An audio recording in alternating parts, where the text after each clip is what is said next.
ওই দলটাকে আমি ভোট দিব, ওইরকম একটা টাইটেল দিয়ে আমি একটা ভিডিও মেক করছিলাম, যেটা কমেন্ট বক্সে বেশিরভাগ ধরেন হচ্ছে 95% মোর দেন প্লাস কমেন্টকারী হচ্ছেন মোমবাতির পক্ষে।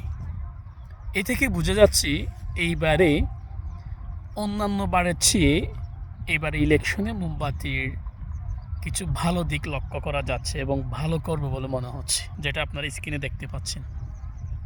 মানে কী পরিমাণ যে বাংলাদেশে মোমবাতির ভক্ত সাপোর্টার বেড়ে গেছে, আপনারা এই পোস্টটা দেখলেই বুঝবেন। শুধু আমার এই পোস্টটা না,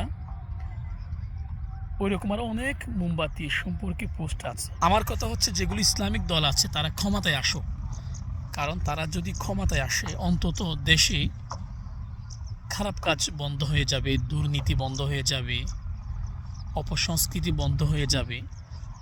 এক কথায় দেশটাকে যতটুকু পসিবল হয় ইসলামিক রুলস মেনটেন করে চালাবে।